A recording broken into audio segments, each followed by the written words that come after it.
All right, ladies and gentlemen, welcome back. Today we're talking about bonding rule number 2. So rule number 2 is that all molecules want to be neutral. And again, remember that this word want, atoms don't want anything. This means that that's where they're most stable. And again, also remember that neutral means no charge. So having a charge is actually not the most stable thing in the world that you can do for yourself. So when we talk about molecules, they will often make pairs or particular groups in order to make a neutral molecule. Now, something important. This only applies if we were looking at option A for rule number 1. Option A was about making ionic compounds. Ions will pair up in groups in order to make a neutral molecule. So elements, if they are not an ion, if they're not charged, they're going to share their electrons and become covalent. So rule number 2, we are only looking at ions.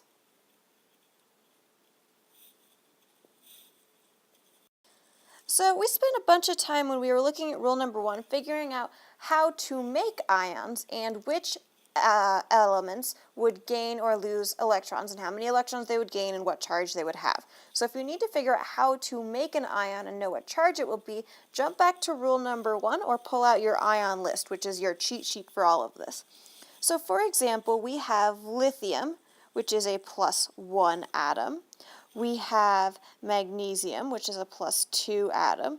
And we have some transition elements like transition metals like iron, which can be either +2 or iron can be +3.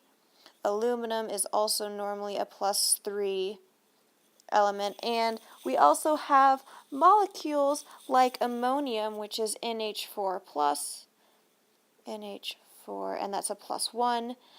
So that's a molecule that become an ion. And we have negative ions like chlorine is -1, so is fluorine, oxygen is -2, and we have lots of different molecules that can become a negative ion. Hydroxide is one of the most common, that's OH -1, and there are lots of other molecules that can also become negative. So the easiest way to pair these up is to find two that match. So for example, we can take lithium, which is +1, and fluorine, which is -1, and put them together. And since this is +1 and -1, we end up with a neutral atom. So this is good. This is neutral. We like that. Okay.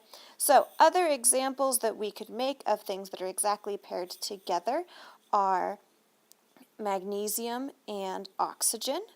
This is magnesium oxide. We can take lithium again and make lithium hydroxide, which looks like this.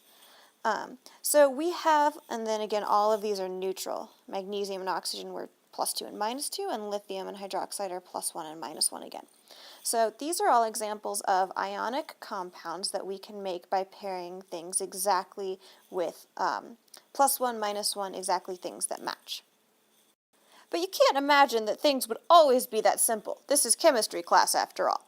So we can pair things that don't match if we pair the right numbers of them. For example, if we take copper, copper can become a 2+ ion. And we can also have chlorine. Chlorine's a -1 ion. And so we can put these things together, but we need more chlorine. So we have this copper that's 2+. We're going to end up needing 2 of these in order to get 2 negative charges in there. So when we put all of these things together, we're going to end up with CuCl2. So we have 2 chlorines to match that 2+ charge on copper. Okay? And we don't even have to have one of either of the elements. So if we take aluminum, aluminum is a 3+ metal. And we take sulfide. Sulfide is a -2 metal. Okay. Now this is interesting. If you go back to math class and you think about least common denominators, that's the smallest number you can have where both of the numbers will go into it. So the least common denominator for 3 and 2 is 6. So if we take 2 aluminums, if we have 2 of these guys, and we take 3 sulfides, two aluminums, two 3 plus charges are going to end up with a charge of plus 6. All right, so when we take this and we put it together, we'll have two aluminums, and that's a charge of plus 6. Now, if we have 3 sulfides, that's 3 charges of minus 2. That's going to also end up with a charge of 6, but it's going to be negative 6. So we can have aluminum sulfide like this, and this is a ion that we can see where we have plus 6 from the aluminum and minus 6 from the sulfide, and this also ends up being neutral.